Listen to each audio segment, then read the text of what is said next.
That's not what we're going to use it for here.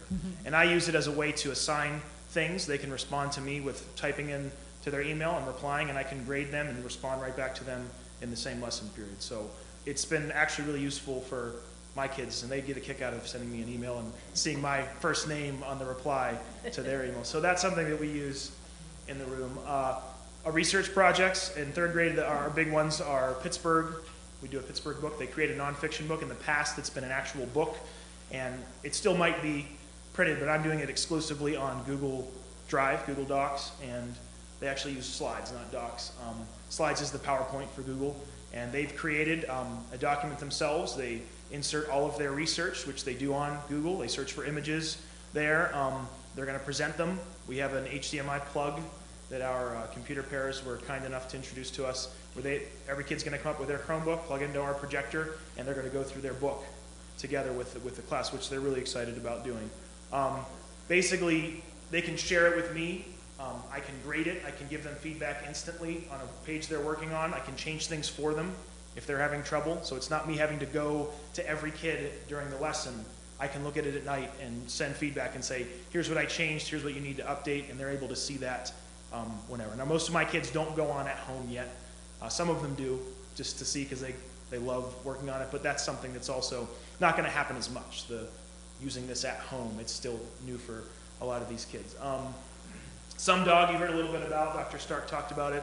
This is the most popular choice in my room. I give students choices, appropriate choices for them to do during extra time or at our silent reading time. Some days I will allow these things to happen. And this, the free version of SumDog is math only. They have all, or not all subjects, but they have math and English language arts, writing, and everything, but that's a cost. So I find that it works really well as a math tool. It's across Common Core mathematics domains, geometry, computational skills, everything that you would be tested on as a third grader or a fourth grader, and it's really increasing proficiency in my students. I can see they give you percentage reports, they give you top users, how students are performing. I can see in real time how many questions a kid did that day, what their percentage correct was, what subjects, or what concepts they need work on, and they'll give me that report for free.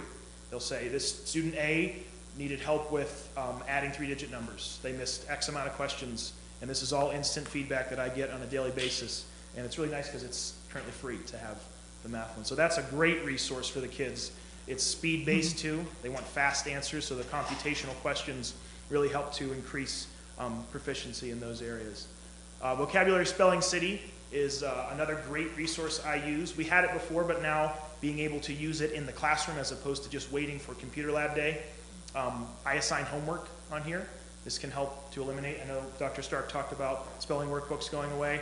I am still using the spelling workbooks this year because we have them. I don't want to waste the resource, but I can assign homework on here that they can complete on the computer, and it'll get sent right to me. No paper needs to be turned in. They can be tested on the computer.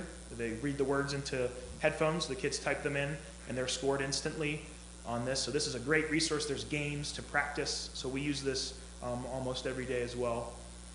Harcourt Think Central is the online resource for our Storytown, which is the curriculum we have for English language arts, reading, writing, those things.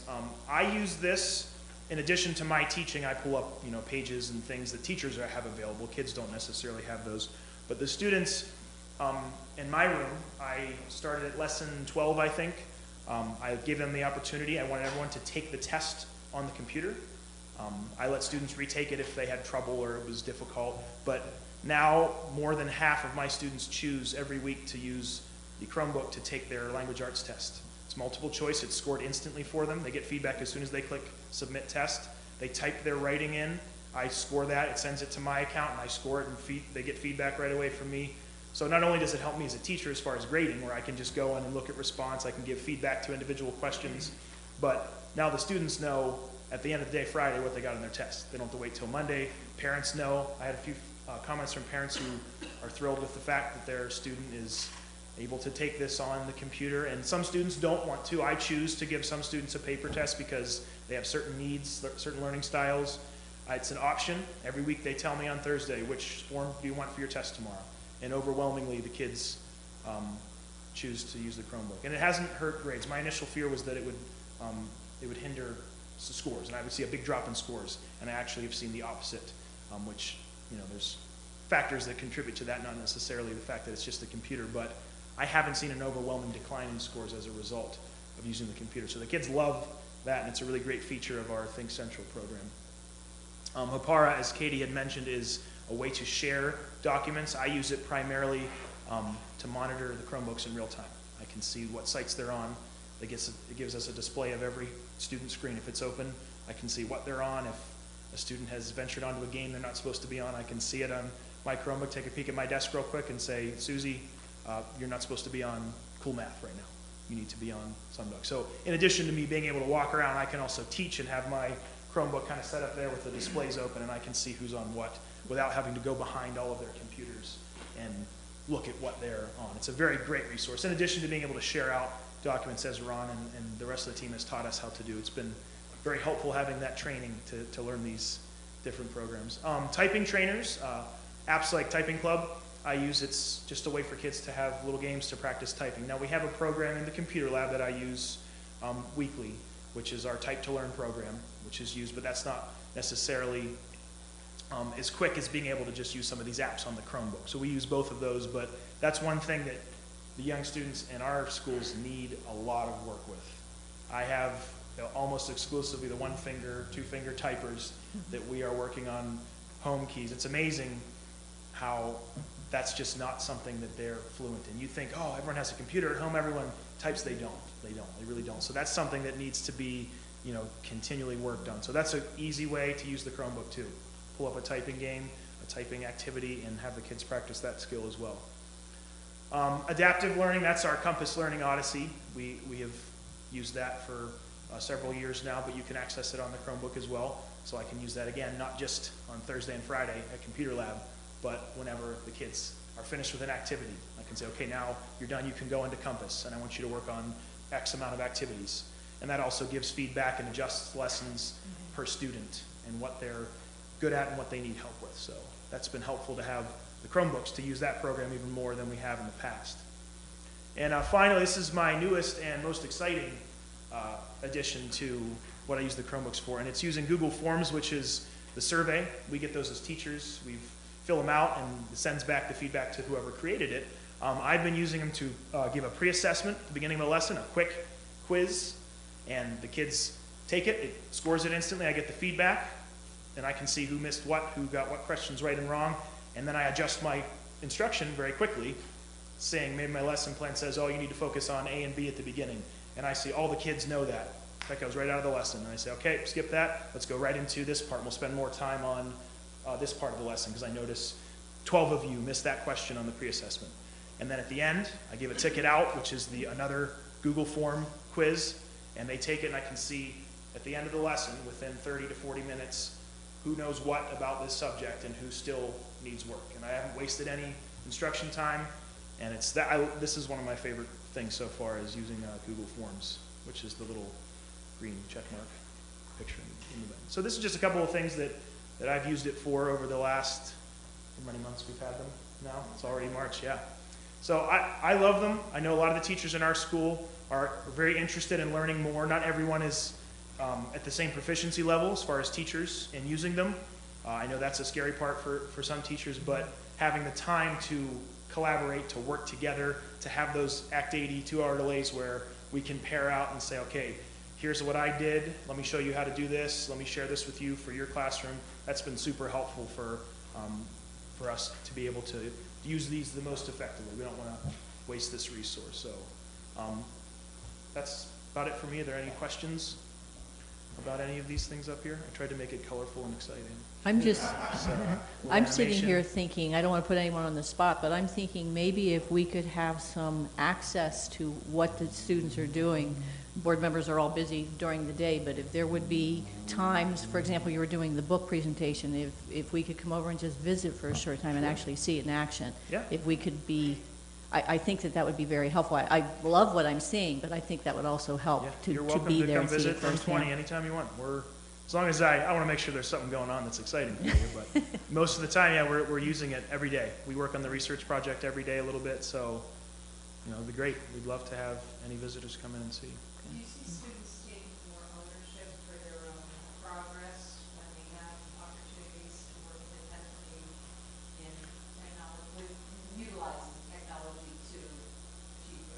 I have, and actually one of the most interesting things I've seen is kids asking me, can I work on this at recess?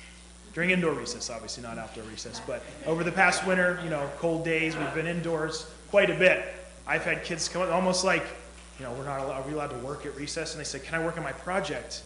Or can I finish this? Like we don't have enough time in the morning. I say, okay, you can finish this after lunch or we'll work on this. And kids come up to me every day, can I do this at recess? Can I work on this? And recess is your time. You can work on anything you want. Take that time. But it's interesting, that was never, ever a question that I got in the past. Maybe one or two kids a handful of times over the year wanted to finish their book they were making or something. But now I have kids every day saying, can I do this on my Chromebook at recess? Can I take an AR quiz at recess? Can I work on my Pittsburgh book? I just need to add a little bit to my cover, Mr. August. Can I do that during this time? So, yeah. If I let them, they'd be on these all day long. But it's a balance. In elementary, there's still a big chunk of instruction and student learning that needs to happen still on paper and pencil. And I don't know if that's something that's going to change. I obviously have only been teaching for 8 years. That's not really an area I can speak to. I know it's shifting, but there are students who absolutely can't do certain things on the Chromebook, and they won't be able to during this year. They're just not mature enough. It's not an age-appropriate thing for them to be doing. But then there's some kids who need to be pushed even further, and this is a fantastic way for them to be engaged. So all of these are all examples of wonderful things with technology, but it's all about differentiated, and the kids are getting exactly what they need no matter how many teachers are in the room.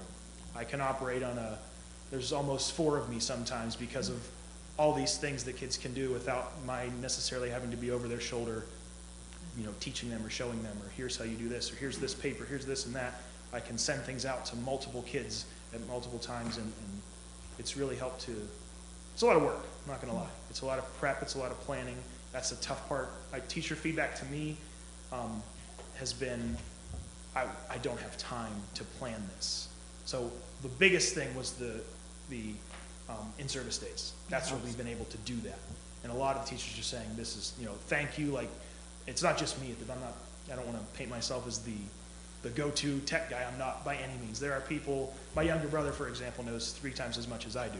Dylan, who the World Language Committee helped them set up the site. He's shown me things that I've been able to in turn use. So it's all about having that time to collaborate. I think that's alleviated a lot of the teachers' fears about how do I have time to plan to even use this resource. It's great, but I don't have time to make lessons or do this and that will slowly come into being as well. So I heard though that you weren't able to meet as a group of 4th grade teachers. You were relegated to your building because of the 2 hours not able to meet at one. Well, yeah, for most of the time, and that's helped because usually at the elementary level, we're not as I don't want to say not connected, but it is building level a lot. Not like we're doing completely different things than other buildings, but that's where teachers need to meet on the first level is how can we get on the same page with this at our building.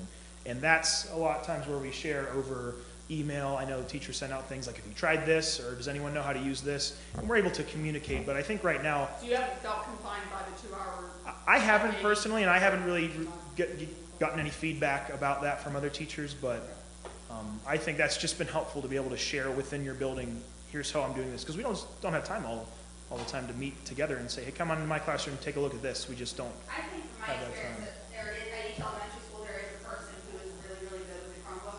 And so to have that time with the teachers who aren't so comfortable to sit down with their resident expert and collaborate that way has been more beneficial because we're kind of people who are scared of it. We've been able to bring them along, and they've been really, at least in my school, they've been really receptive to learning. Like, for example, when I had 4th grade teachers all have their own website because they were like, show me how to do that. I want to figure this out too. This is really cool. So you having this kind of building has been really nice. And then those of us who are seeking the extra collaboration,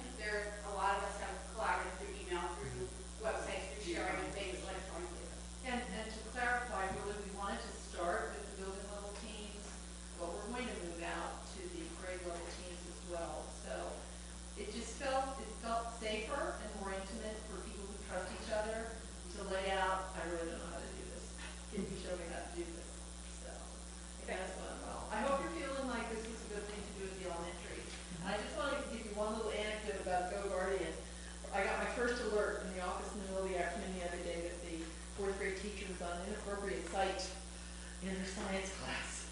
I'm like ripping down the room. But actually, she was doing a unit on mythology, and she was on a site that had statues of Greek and Roman gods who were not clothed. I said, you go right ahead and do what you do in your life. So thank you. Mr. Russell. Okay. Okay. Very quickly, and certainly this cannot be redundant for our elementary counterparts. There are a lot of stuff that we're using in the alarm instructions that our fourth grade and third grade folks are using now. So things like Kapara and training students on Gmail and Google Forms and that type of stuff. Well, you know, a lot of the things that, especially what Mr. August kind of delineated up front here, we're also doing that in in fifth and sixth grade. One of the benefits of this is, although this is year one, by the time the kids get to our building, they're going to have solid years of experience with this, so that when we move forward, we can do more elaborate, more rich, more complex types of projects. So every year you'll see this continue to become more curricularly focused, but certainly more rigorous. So at Neal right now, we're finally into our about 90 days of deployment. So both fifth and sixth grade classrooms, all of our students have had access to the Chromebooks. And the nice thing is that the teachers really have jumped in head first. And so all of our specialists, like art teachers and music, you've heard a lot of things that are the core curricular examples, like in reading we do this, or in math we do this. And so in the next slide here, I'm going to get to something I thought was kind of unique, that we were actually partnering with our art folks. So prior to that, when we finally got all of our classrooms to have our Chromebooks, we did utilize a state resource called the Classroom Diagnostic Test, which all of our students took, that provided our teachers with valuable instructional feedback about where students are, where instructional gaps are, and it was very tailored to both the individual student, the class, the grade level, and the core content that they took, because they took them in both reading and mathematics. So this was the first time that we had tried this. Ron had pointed out before that we were one of the first schools that have tried to do this on Chromebooks. And some of our contacts in the curriculum and instruction group over at the intermediate unit were very interested in our feedback. And so they actually came out and helped train during one of the Act 80 times that we had for our fifth and sixth grade folks on how to not only interpret the results, but more importantly, what you do with them now. So we've got all this data on the kids because we've got these Chromebooks that are available to us, but how can we use them to kind of inform our instruction for both moving forward and to remediate? So the teachers found it very valuable, and this is the kind of stuff that we want to continue to move forward. So additionally, we partnered with some of the folks in the technology group at the intermediate unit, and they came out and trained our teachers on Read Write for Google, which if you're not familiar with the application, it allows you to have text read to you that's on a website. So both instructionally, like if we were on a website that the teachers were reading narratives and things to kids, they would be able to have that read to them. But any website that you access, so for example, even if you went to ESPN.com, if you were reading an article, it would actually read it to you. And if the text is relatively benign, like it doesn't have specialized words and things, the kids can click on the word and it'll give them a definition. So for our students that suffer or that have dyslexia or special needs that may not be reading at grade level, this allows them access to a text that's instructionally appropriate, but also provides them with some services that they might need a little bit of leg up. So it's a free thing. It's an application that we've downloaded. It's actually as an extension on our Chrome browsers.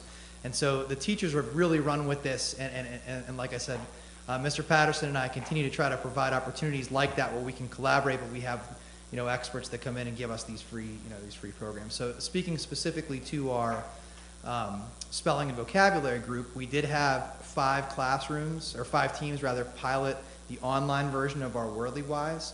It's been very successful, and the teachers are so happy with it that we're going to try to roll with ideally with the building for next year. So,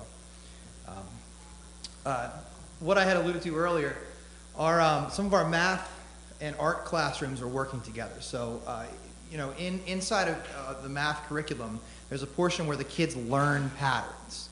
And when they were talking with their art counterparts, they realized that, well, this is a big part of what we do here in art. We recognize patterns, and we talk about how you use them in constructing art pieces. And so what the classrooms have been doing is, for example, in art class, they were learning about swirling, like using a paintbrush. And so what we did with our math classes is that they were identifying things that looked like swirls. So hurricanes and other things that existed in nature, and they were finding pictures on their Chromebook, identifying these things, creating a digital portfolio that looked like a tessellation, like, for example, the brick wall. They would find this picture, they would add it to their tessellation folder. Then they would take these pictures, go back to the art class, and they would paint them. And so it's a really neat way to kind of, demonstrate to the students the connectivity of different subject areas while also incorporating this technology and giving them an opportunity to be a little bit creative in terms of their art curriculum. So when I went and talked to some of the teachers about things that we could include in our presentation, I just thought this was incredible. And this was all teacher facilitated. They really, jumped on board with this idea and kind of fleshed it out, and the students are really interested in it. Last year when we came and talked, Steve Yost was here, one of our 5th grade teachers, because he really is a technologically savvy teacher. And one of the things that he showed me was the next slide, which is a program called Pear Deck. And what this does is, all the students in the classroom, if you can imagine, would have their Chromebooks open and they would be looking at the same picture. And in the example here it was, what route did Magellan take? And you as the student would click on the individual answers, and what would show up on the projector would be all of the students' answers. So we're looking at real time. You see, on your Chromebook on the right there, the route that you selected. There were a bunch of different routes that all of the students selected in class, and you can have a talk, real-time feedback, discussion with the kids.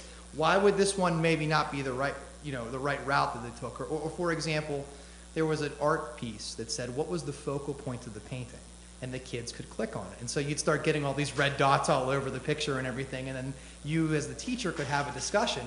So the kids looking at what their answer is, they're also looking at what their entire class is. This is anonymous, of course. And so it allows the kids to be a little bit more free with their answers. It's not like you got to stick your hand up and say, Joey Rossi commits the letter A. It's everybody just looks at this thing when I watched Mr. Yost use it, it's fantastic because not only is there a repository of curricular, area questions, but you can also make them on your own. So as you feel more comfortable, then this is maybe a lead-in question to a discussion that you're going to have with your students. Or you could use this as a short, quick exit ticket or some sort of assessment that, like I said, you get your own individual student feedback, and you as the teacher can go back and review them. So I just thought this was a really fantastic way of them doing that. They had mentioned this earlier, but Mr. Patterson and I would love if you guys ever wanted to come by and talk to some of our teachers. They're doing fantastic stuff. And, Ms. O'Rourke was in the building for a while and saw a lot of the great stuff. And I think you'd be surprised at how quickly, in just 3 short months, our teachers have really embraced these technologies. And the kids certainly have been very happy with the transition as well. So thank you very much. Thank you.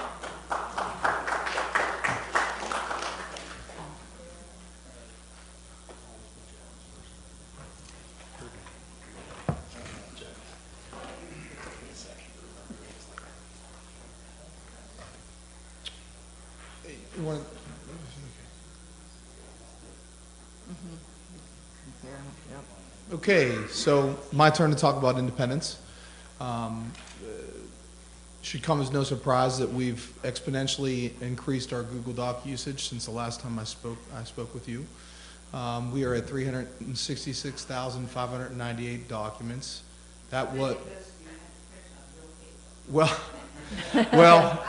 not a lot of them. Not a lot of them. There are some that still print, though. I will tell you. We're not quite. Right, and we're getting there. We're getting there. But it's good stuff. Over 67,938 hours on Google Docs just by itself. Okay, I only bring that one up because then I think it's kind of comical that the next one is Netflix at 9,000. But I think what I wanted to highlight here was that we're looking at 9,000 as compared to what? 67,000. And I think, we all knew that the students would have some entertainment value with the Chromebooks, and honestly, we wanted that because it becomes more personal to them. So that was not a problem for me at any time.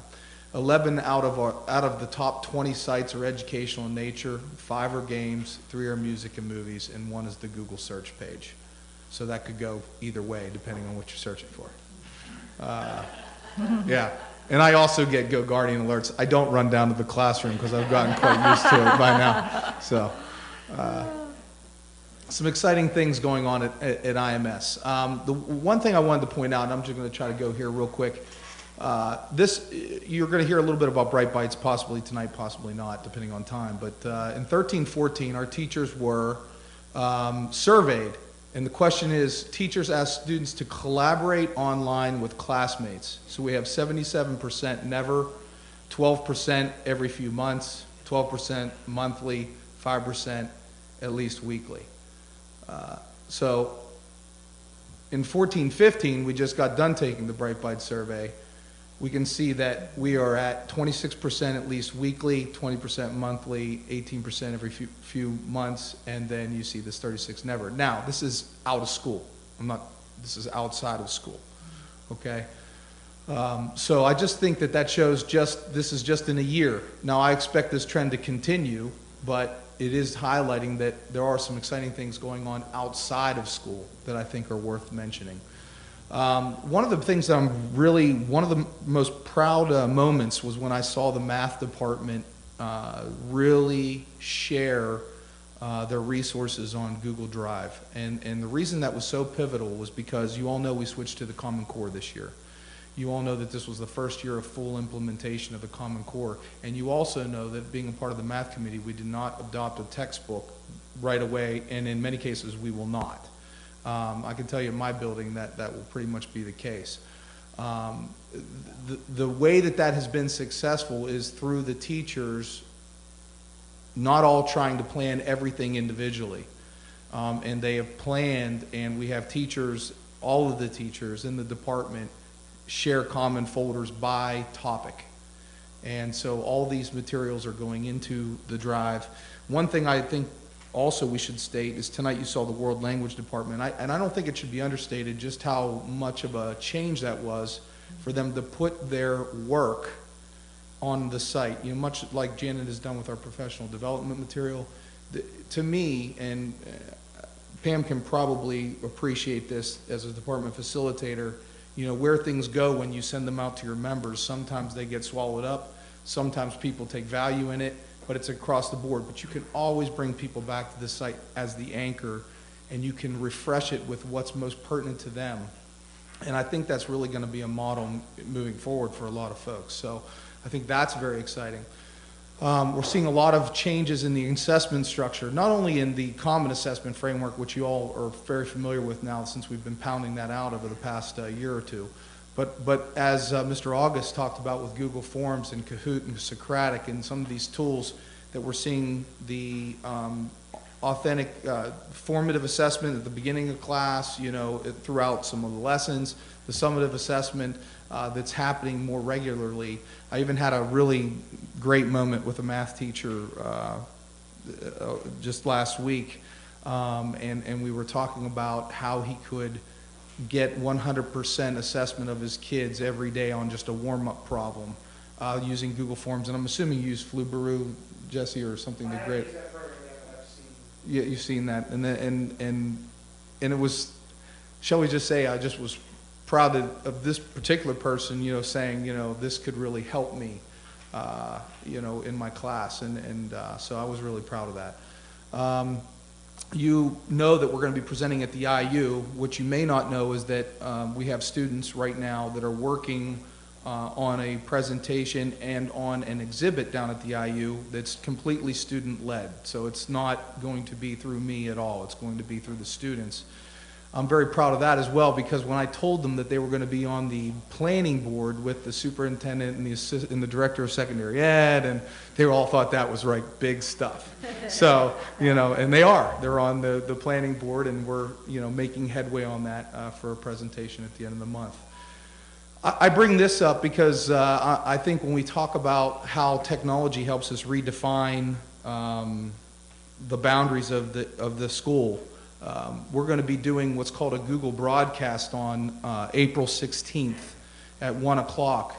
And we're going to be doing that with a University of Pittsburgh professor who's an expert in app development and on effects of apps on children, students. and Senator Smith, who is carrying the torch for House Bill 229, which is going in front of the Senate, which makes cyberbullying more of a criminal offense. The really cool thing about this is that we're going to have South Fayette, Brentwood, Kanamak, ourselves are all going to be participating with Senator Smith, University of Pittsburgh professor, a motivational speaker too that's going to be involved in the talk. And we're going to debate, and not necessarily debate so much as discuss what we see in our own districts, but we're going to be using as a springboard an article that was in our Choices magazine for our FCS curriculum that's called Apps of Hate. So all students in all 4 districts will read the article.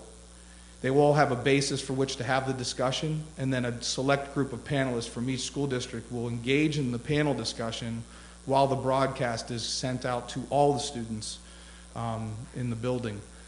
So that's a very exciting endeavor, and I only point that out just because of how that kind of transcends a little bit about what the promise of technology is in breaking down boundaries.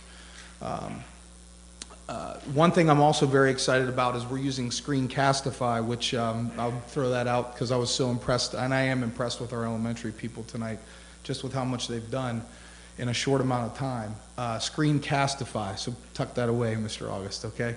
And it's a way to record your screen, and for those with a smart board, it's even more effective because you can be at the board, and it's recording your dialogue, it's recording what you're doing on the board, what you're writing. And my math teachers, I have 3 math teachers right now that have been working with that and recording their demo part of their lecture just for student use at that night. Okay, so that's something new that we're doing now a little more seamlessly. Nice thing about Screencastify is it saves right to your Google Drive, so that's a nice thing. Talk about IMS filtering, just to bring the board up to speed. I do get the GoGuardian alerts quite frequently. It has been, since they've started the research projects in 8th grade, I have gotten more emails on all the topics that, we're somewhat afraid about, but actually are really, have really been exciting for the students to really kind of argue. Ideas like, marijuana legalization in the United States. So I've gotten some alerts on that. You can imagine the first one I got, I was wondering. But I come to find that the students have been very responsible. Now, for the students that haven't, what Ron Ryer and myself and the folks at GoGuardian have been able to do is to set up a restricted user group. So I've got 2 students right now that have just habitually come to me with problems with what they search for. So basically what we've been able to do is to lock down the Chromebook so they can go to Gmail, Google Docs, and any site that I whitelist, they call it, which has included our Study Island for science and Khan Academy. So I've been able to whitelist the YouTube channel for Khan Academy for the purposes of math, but they cannot go anywhere else. And one of the students emailed me because they were able to get the email. And you know what their email said? Why'd you cut me off from Netflix? So I said, because you're not using your Chromebook appropriately, that's why. So that was kind of a fun moment for me, just to, let them understand that I'm watching and I'm not going to be a pushover for this. This is important. We continue to email parents when we get alerts that are a concern, so I copy the parent, copy the student. That's the protocol that George and I use. I do want to be very transparent about our damage report because I think this is so important as we're going down the path of 1-to-1 at the high school. The units that we've had, this first one's going to give you a sticker shock. To date, we have 91 broken screens. Okay, 14 repeat offenders. So 14 of these 91 have broken 2. Okay, so that's 28. Okay, so we can take it off that number right there. What I have found, and just very transparently, is that I think that students have put them in their book bags. At times have not been as conscientious. I think very little of this is really student negligence. Some of it is, but we've started to institute a program where we send out, I'm sorry, before I get to that, there's 6 units that were broken beyond repair for drops and spills and such. Which that number I'm not as shocked about, the 91 screens I know is something that we're really paying attention to. We implemented a notification system for parents because one thing we found is that when we were fixing the Chromebooks under the protection plan, we were handing them the replacement Chromebook, and oftentimes the parent didn't know that maybe they broke their first screen. So what we did was we started a notification system, so now when a student does break a screen, they get notified, hey, this is covered under the protection plan, but understand there's a limit to that, and pretty soon we're going to be looking at something where you have to pay because obviously the problem is more student-driven. And we've had a tremendous response from that, and I would say, to Janet, Nancy, and Matt's and Ron's approval, we sat down, we talked about this, and since the time that we've started this program, we have seen a decrease in the number of students that have come to the office for it, because it's just more transparent, and parents reminding their child, hey, listen, I don't want to pay for this screen, let's do the right thing. Yes? What's the cost of a screen in terms of money and time put in? Well, that's a very good question. So right now, we had about 15,000 and some change collected in the protection plan program. Right now, we're at a third. We've spent a third of our protection plan monies. So we've spent $5,000, and right now it's $50, $48 to $50 to replace a screen on a Chromebook. You taught our technology parents how to do this? So the amount of time is between 15 and 20 minutes to replace the screen. Yeah, and I will give a quick shout out to Sharon Kai, my computer para. She's been just phenomenal in getting this thing moving. So I can't say enough about Sharon. As far as the notification, it's been, like I said, a big help. We've also started, the payment procedures for these students, these 14 offenders. We've started that payment. So the word has started to get out that, hey, this isn't, forever. There are accidents that happen. That's what the protection plan's there for. One thing I want to just mention here real quick, where are we headed? I think it's very important that we keep working on the meaningful integration of technology. So you're going to continue to hear me talking about the SAMR model, which is the model that I think is most transferable, for teachers to understand.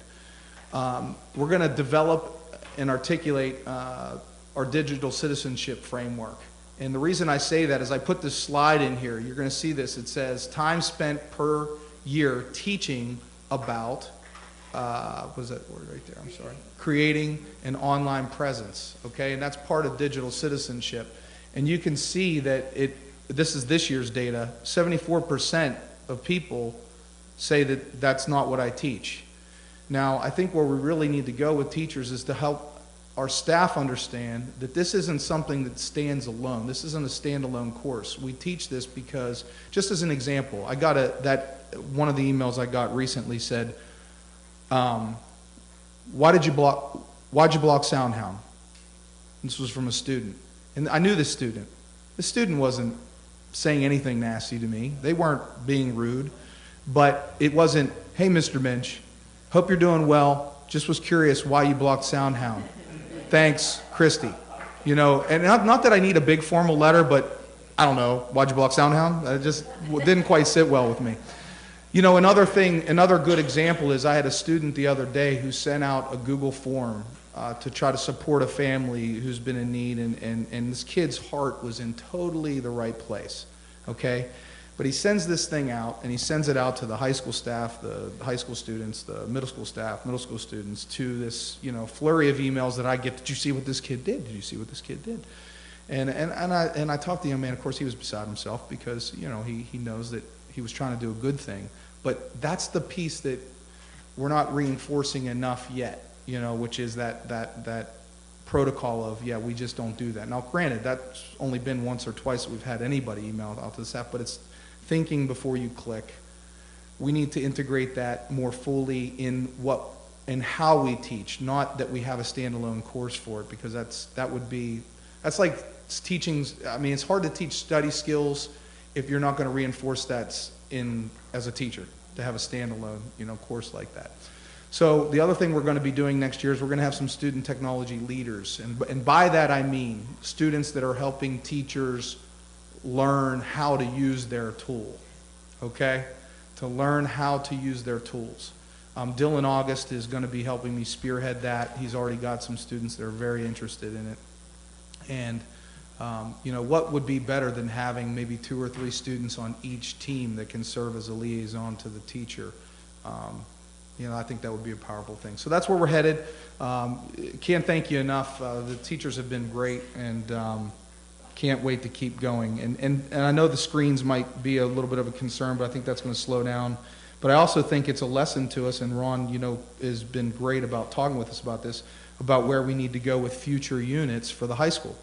You know, and we need to talk about what that looks like, because frankly, that was probably, you know, one of the things that I notice about the unit itself is just, you know, the outer shell. But, you know, just like when we had the iPads and we went to Reston, Virginia, that was the only game in town. There was no such thing as a Chromebook.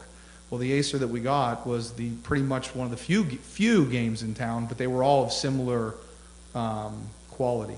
So I think we're going to be hearing more about that from Nancy and from the rest of the group, which I think is a good conversation. So sorry, I know I went a little bit longer, but since we've done so much at IMS, I just couldn't not talk about it. All right, next. Thank you. So we just have a little bit longer to go here, and I think the board, as well as the community, can see all of the implications of the technology in the classrooms and how it is benefiting our teaching staff as well as our students. One of the questions that had come up from the beginning is, if we implement Chromebooks or technology in the classroom, are we going to be saving money in different ways? So I wanted to share a little bit about copying in and of itself. This is the total, Ron had done a search for the amount of copies that were made between 7/1 of 13 to 3/13 of 14, and then 7/1 of 14 to 3/13 of 15. Now, as you can see, our teachers and our staff are still making copies, but right now, time-wise, we're about 100,000 copies less than we were a year ago at this same time. So actually, that's less than that, isn't it? It's like 40,000 less. Sorry about that. My math is so 26. So we're running a little bit less than we had in the past. I would anticipate that number is going to drop further as the teachers get more accustomed to using the technology in the classroom. But that we are seeing a decrease. It's just that I don't think that decrease has been as much as originally we had all thought or hoped that it would be. It is interesting, though, that Neil Armstrong, that has the one initiative, is probably made the most significant drop in paper usage, even in the short time that they've had Chromebooks. It's about 20,000. Neil went up. Neil went up. Neil went up. But they're still using the ones on the carts, and the kids don't have them in their hands and taking home for homework. I think it's important to point out that the Chromebooks can print. Okay, so the fact that the Chromebooks can print means you have increased the exposure of printing devices to the printers exponentially, and yet you have not increased the printing exponentially. So I think that says something, and I think over time, this number is going to go down. But initially, when students get Chromebooks and they can print, They're excited about it. Print, print, print, print, print. So I think we'll continue to collect this type of data as we move forward and go from there. Yes, Mr. Reeds? It's a decrease. Yes. That's the same conversation we had about cyber and charter, charter enrollments with cyber, our current cyber enrollments. Our numbers are going up for the district and our costs, but we're holding a lid on what's going out, so it's the same kind of give and take. The next slide that I wanted to share with you, and this is similar to what the Foreign Language Committee had shared with you earlier, but I went back in our curriculum when the evaluation report was done. The one that was done in 2007 primarily covered the opportunity to have foreign language in the elementary schools, was pretty much that report. So I went back prior to that report. In 2001 is when an evaluation report was done that was recommended that Spanish and German courses receive new text. So if the recommendation of the foreign language department today was that the classes would all receive new text, which are not recommending, I went through and looked at how many students are in each one of those classes, and on average, I did a search on average of how much a foreign language textbook costs at this point in time, which an average was $83. There's some that are in the 60s, there's some that are $120. This is just the student texts. So this did not include the auxiliary resources that are available with it, as well as the teacher text. And just for those two curricular areas, it would have been $110,000. And as Mrs. Shapani had said, at Independence, when looking at what they would be purchasing, you're looking at a similar amount. So what we're finding is with the curriculum committees that are running currently, that there is a definite drop in the amount that are buying textbooks or buying resources, the consumables, as Dr. Stark had talked about at the elementary level. The Chromebooks are helping in that process and eliminating some of those ongoing expenses that now we have at the toll is in the hands of the children. This is real small, and I can share this with you, but the other curricular committee right now that is running is our health and phys ed department are doing a curriculum review. This came from Mr. Brian Scott, who is one of our health and phys ed teachers at the high school, and he basically said, he asked me straight up, you know, are we looking at Chromebooks next year at the high school level, because this is all that I could do on a Chromebook, and I wouldn't need to purchase additional health materials if I had the tool available to me in health. So when you and I'll send this out to you via email so you can see it in a little bit bigger fashion. But there's a variety of different things, whether it be the resources that are needed for CPR or the resources that are needed for some of the new requirements that we have that the state is asking us to do in our health curriculum, and how assessments are done and those kind of things, is recommendations that he's making that he feels that he would be able to do for basically the cost of the Chromebook and not having to purchase additional materials moving forward. So with that in mind, when we look at our plan a year ago, when we were looking at a 4-year implementation plan, the recommendation at the time, if you remember back last year, and this is the recommendation, other than the transfer of what's in red are the changes that we're recommending at this point in time. But the recommendation last year would be year 2 would have been grades 2, 1, 6, 9 would have been getting the Chromebooks.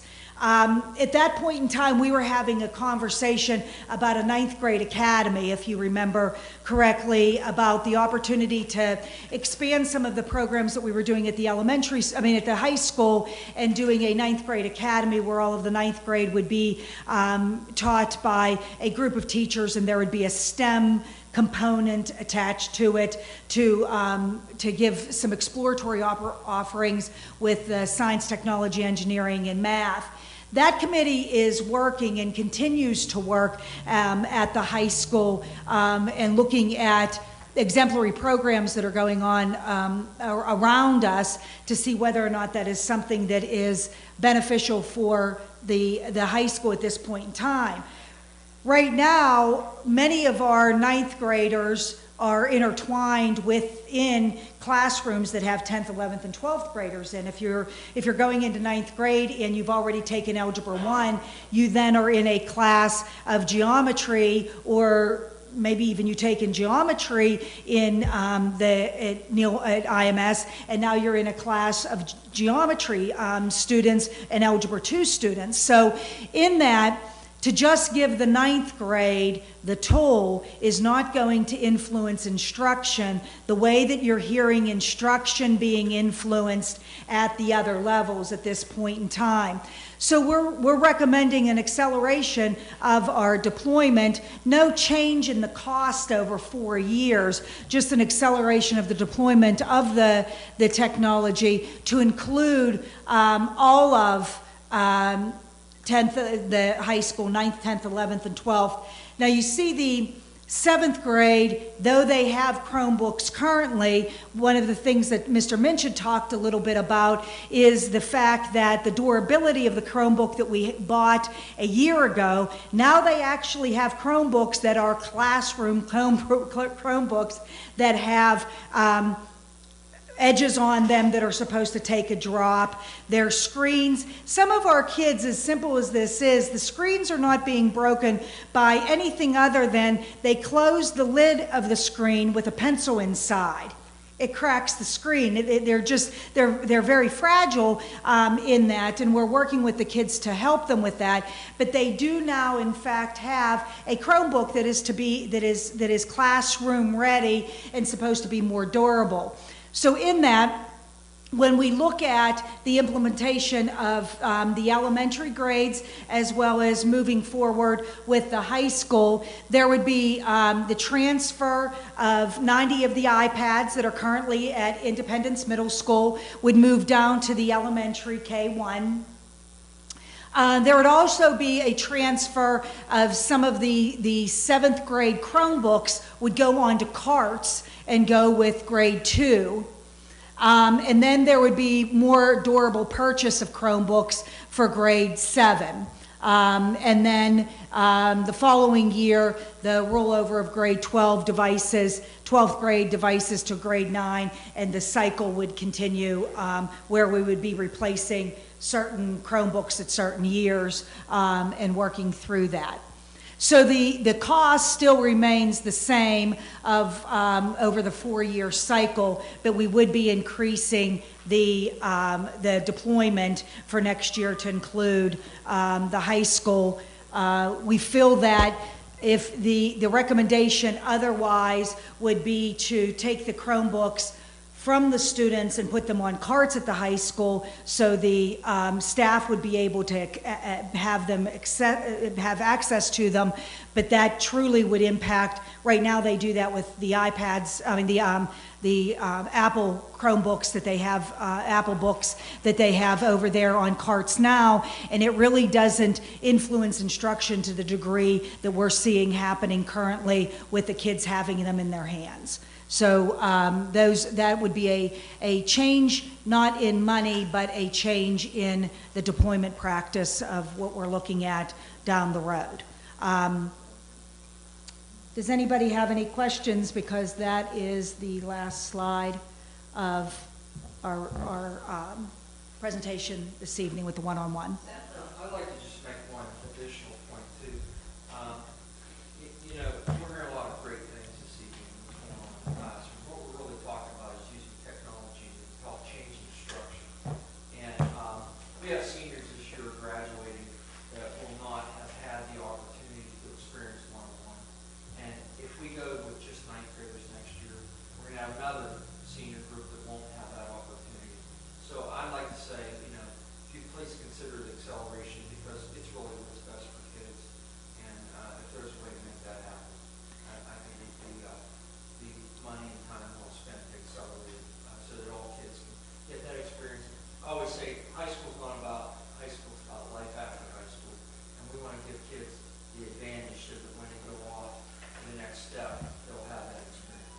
The other thing that I would, and Nancy and I was sitting next to each other, with the deployment of the Chromebooks at the high school level, as far as the world language would be concerned, I would hold off on a new textbook adoption and that review of those textbooks until after they had the technology in front of them, because I feel that they would really grow similarly to the way independence has gone at this point with the technology in the hands of the students and using the resources that are available. So in that, the recommendation of the Foreign Language Committee will include some of the recommendations that they've made, but I would recommend that we wait until after the Foreign Language Department at the high school has the opportunity to use the technology before we look at new textbooks for them as well.